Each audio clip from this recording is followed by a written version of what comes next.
Highbridge, a division of Recorded Books, presents The Coming of Democracy, Presidential Campaigning in the Age of Jackson, by Mark R. Cheathem. Read by Chris Andrew Ciulla. Introduction. On May 29, 1840, approximately 7,500 individuals gathered in Clarksville, Tennessee, to witness a parade celebrating presidential candidate William Henry Harrison. The Whig Party had chosen the War of 1812 hero and former territorial governor, U.S. Senator, and diplomat to challenge the incumbent president, Democrat Martin Van Buren.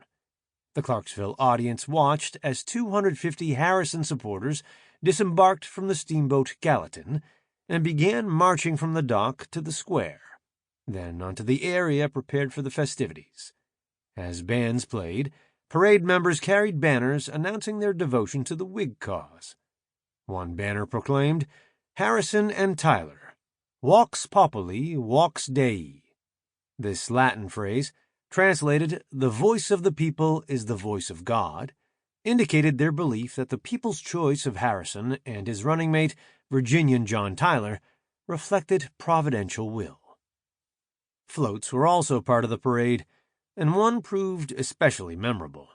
It incorporated the log cabin and hard cider campaign theme, introduced by Democrats as a way to criticize Harrison, but adopted by the Whigs to indicate their candidate's purported common man lifestyle.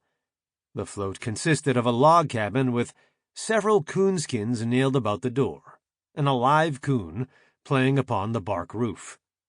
The obligatory barrel of hard cider rested inside the cabin. Banners were tacked on either end of the building. One identified Harrison with another American military hero, George Washington. The other said, in part, "Harrison and Reform." This last inscription gave a nod to both the Whigs' support of various moral reform movements, as well as Harrison's desire to bring a different direction to the presidency. A testament to the latter came from the drummer leading the float, a former British prisoner of war captured by Harrison at the Battle of the Thames, the 1813 engagement on which the Whig candidate's military fame primarily rested. The drummer reportedly testified on his former captor's behalf. General Harrison saved him from one monarchy, the British, and is about to save him from another, Van Buren. The Whigs had formed in 1834 during Jackson's second administration, but had been unsuccessful in their efforts to defeat Van Buren in the 1836 election. 4 years later, their chances of replacing him with Harrison were good, if they could find a way to convince the growing number of voters that their party held the nation's future success in its hands. Van Buren's fall from grace came quickly once he ascended to the presidency in 1837. He had risen from his home state of New York to become the trusted confidant of Andrew Jackson, the seventh president. When Jackson took office in 1829, Van Buren served first as his Secretary of State, 1829 to 1831, then as his vice president, 1833 to 1837. In 1836, the New Yorker won election as Jackson's successor. His administration suffered, however, from the Panic of 1837, a series of economic downturns across the nation that began almost immediately after he took office and left him precariously perched to win a second term. He and the Democrats, nevertheless, were positioned to draw on the organized partisanship of the very two-party system that Van Buren had helped to rejuvenate over the past few years. At stake in the 1840 presidential election was the future of this political party system. Democrats had formed their party identity during the 1828 campaign and early in Jackson's first administration. They possessed a political ideology based on the Jeffersonian principles of limited government and the will of the people. A Van Buren victory in 1840 would further strengthen the Democrats and seemed likely to, if not scatter the Whigs, at least make them a permanent minority party for the near future. The Whigs, on the other hand, had initially organized as an anti-Jackson party, bringing together disparate individuals and factions who agreed on opposing Old Hickory, but not necessarily much else. By 1840, the Whigs were the party of social morality and progressivism. That year's presidential campaign offered the first legitimate opportunity for the Whigs to articulate a focused political agenda and to begin building a stable voting base led by their presidential choice. A Harrison victory would force the Democrats to re-examine their own political program and reconsider whether the principles embodied in Jackson's administrations were enough to recapture the presidency in 1844. Throughout the early Republic and Jacksonian periods, both parties attempted to lure voters to their side by using cultural politics, or political activities that took place outside formal party organization and the act of voting. What sounded and looked like entertainment, things such as music, public events, and cartoons, held important political meaning in the first few decades of the United States' existence. These appeals targeted the growing number of eligible voters, which increased dramatically following the 1824 presidential election, and engaged non-voters, particularly women. The extraordinary voter participation rate, over 80%, in the 1840 presidential election indicated that both substantive issues and cultural politics involved Americans in the presidential selection process. Drawing parallels between the Jacksonian era and today is problematic because of the enormous changes that the nation and its politics have experienced. Nevertheless, the question of voter engagement is one that remains relevant in the age of round-the-clock news cycles and social media campaigns, and the maturation of cultural politics during the Jacksonian period is an important starting point for considering what drives 21st century Americans' interest in presidential politics. Note to listeners: in this book, I use Early Republic for the entire period between 1789 and 1840, and reserve the terms Jacksonian era or Jacksonian period for the years following the 1824 election through the 1840 election.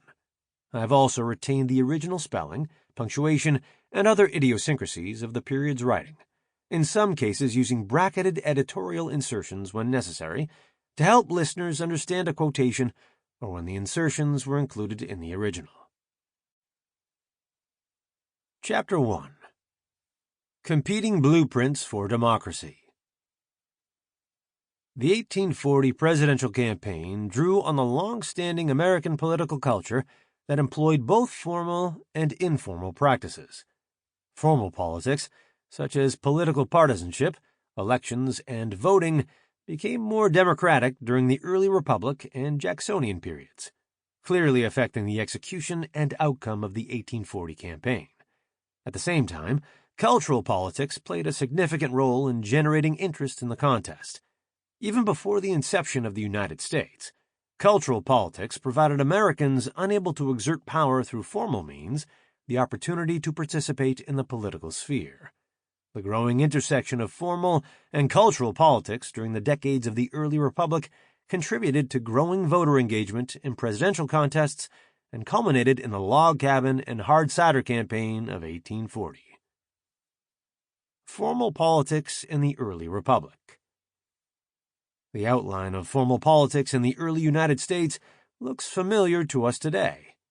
Presidential elections sometimes turning on disputed outcomes, members of Congress failing to get along, and American citizens complaining about the national government's overexpansive power. Nevertheless, there are significant differences between the political world of then and now. Then, presidential voting often stretched over weeks and produced chief executives who typically used their constitutional authority cautiously. Congressional members were divided into two main ideological factions: the Federalists and the Republicans, who were also known as Democratic Republicans or Jeffersonian Republicans. Neither of today's two major political parties, Democratic or Republican, exactly resembles the Republicans of the early Republic. States sometimes held more political power than the national government.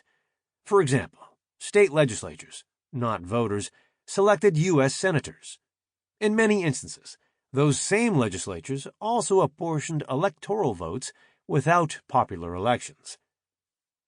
Three specific areas of formal politics are central to understanding the evolution of presidential politics during the early republic: political parties, presidential elections, and voter participation. Political parties. During George Washington's presidency, 1789 to 1797, political factions developed in Congress that produced the first party system, pitting Federalists against Republicans.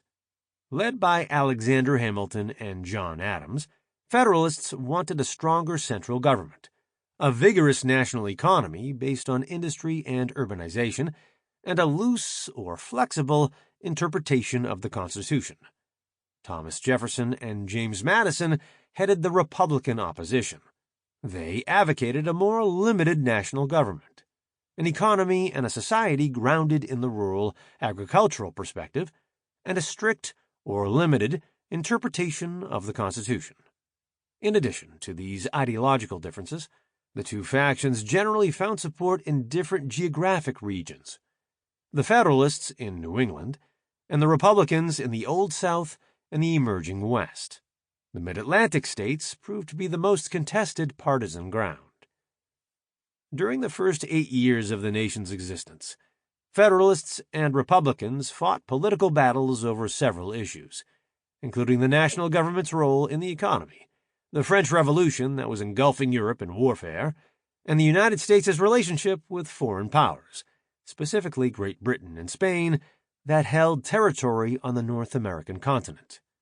By the time George Washington's second term was drawing to a close, in the mid-1790s, the two sides were clearly defined political factions with different political philosophies about the best direction for the United States. These battles continued into the early 19th century, helping to draw lines of political demarcation between the two parties at all levels of government.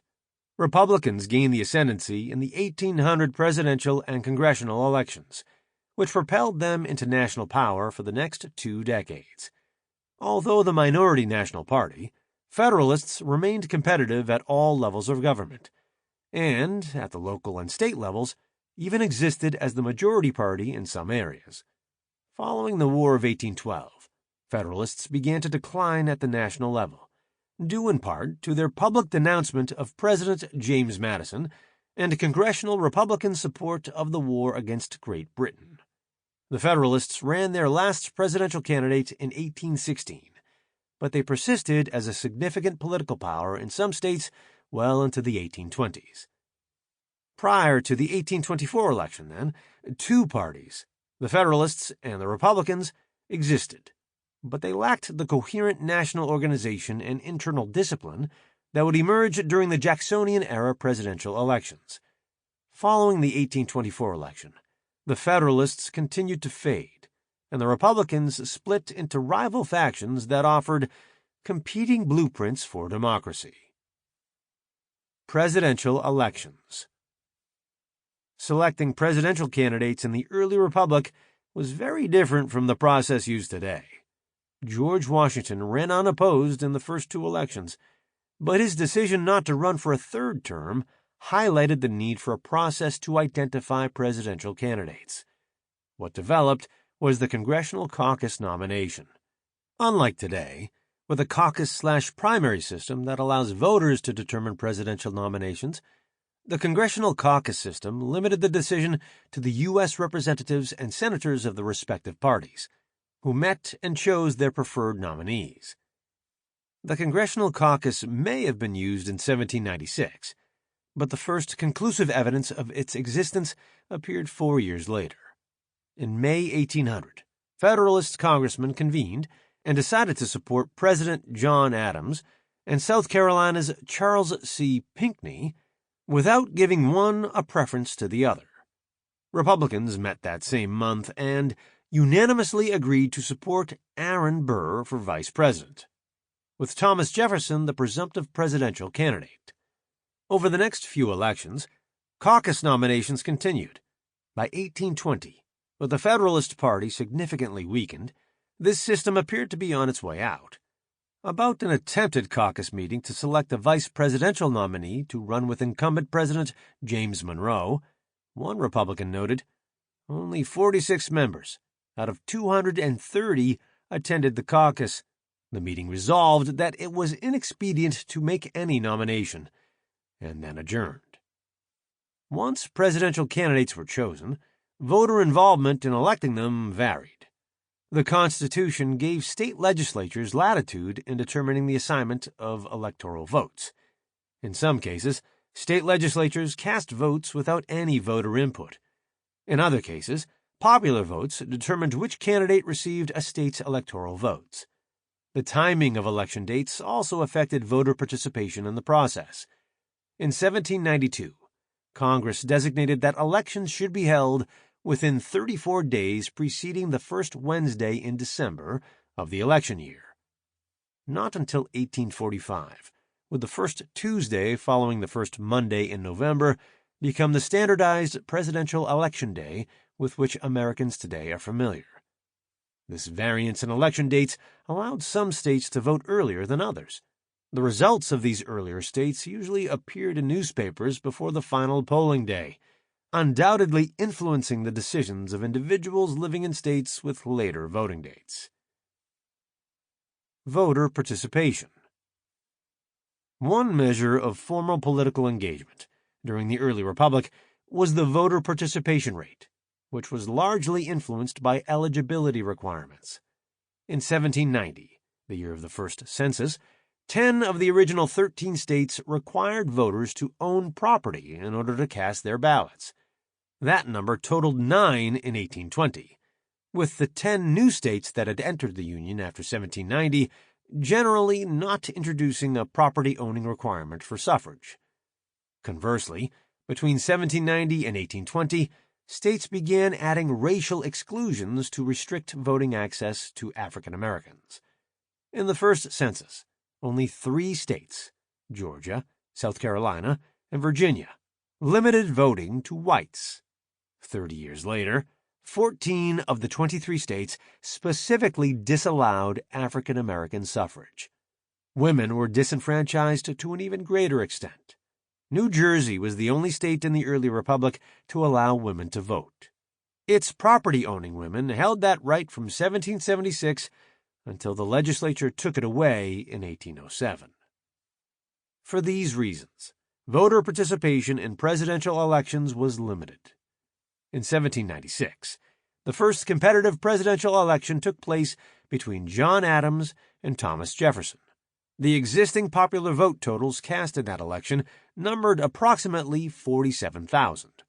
4 years later, the same 2 candidates competed in a hotly contested and acrimonious campaign, but they drew only about 67,000 votes from 2.16 million free white males. The next 2 elections, 1804 and 1808, were less competitive, with Jefferson defeating South Carolina's Charles C. Pinckney by a 162-14 electoral vote in 1804, and James Madison winning over Pinckney 122-47 in 1808. Nevertheless, the popular votes in each election increased, from 143,000 in 1804 to 191,000 in 1808. In 1812, Madison won a second term in a close contest. He defeated New Yorker DeWitt Clinton 128-89 in electoral votes, with only 12,000 popular votes separating the 2 candidates. The 1812 election also saw an increase in total popular votes, with 269,000 cast. In 1816 and 1820, Federalists put forward little opposition to James Monroe, who secured the presidency for Jeffersonian Republicans for 8 more years. As a result, the popular vote total dropped to just over 100,000 in each election, while the number of free white males rose to about 4 million by 1820.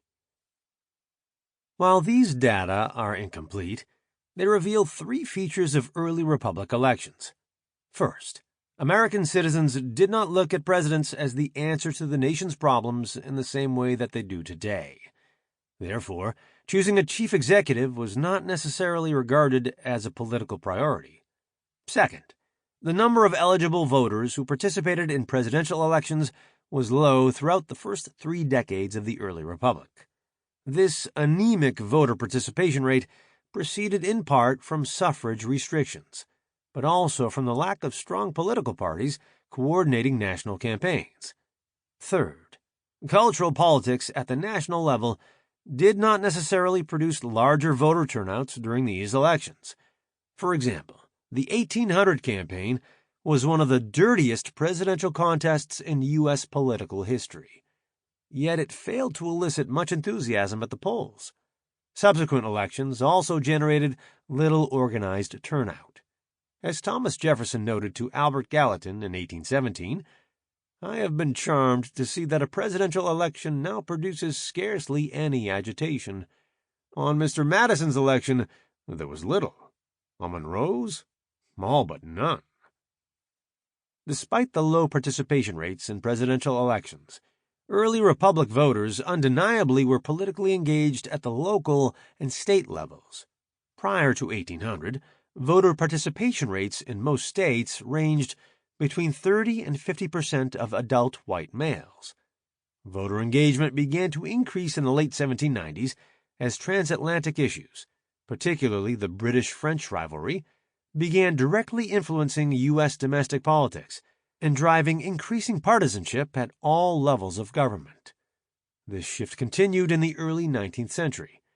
Between 1800 and 1820, peak voter turnout in most states matched or exceeded that of the 1828 to 1840 presidential elections, usually hailed as the period when Democratic political engagement began to flourish. In most cases, substantive issues of concern at the local and state levels, not suffrage reform or national politics, led to increasingly heightened partisan organization. This more structured political system spurred eligible voters to turn out at polling places to make their voices heard, a crucial lesson for Jacksonian-era presidential campaigns that was enhanced by the period's cultural politics. Chapter 2. Exercising the Right of Freemen. Outside the formal political process in the late 18th and early 19th centuries, an informal political culture existed that both gave voice to those possessing less political power and laid the foundation for the energetic presidential contests that took place between 1824 and 1840. Cultural politics included several organizational and popular electioneering characteristics usually associated with the emergence of Jacksonian democracy, including auxiliary organizations, material, print, and visual culture, political music, public correspondence, events and speeches, and women's activity. In fact, many of these forms and practices existed prior to the Revolutionary War, which speaks to their long-term existence in American politics. Nevertheless, the presidential campaigns of 1824, 1828, 1832, 1836, and 1840 witnessed the increasing importance of these types of cultural politics. Public events and speeches. Public events and speech-making took several forms during the Revolutionary and early Republic periods, providing Americans with opportunities to express their political views. These events and addresses sometimes allowed them to participate in a form of electioneering. At other times, they afforded Americans the chance to convey their discontent.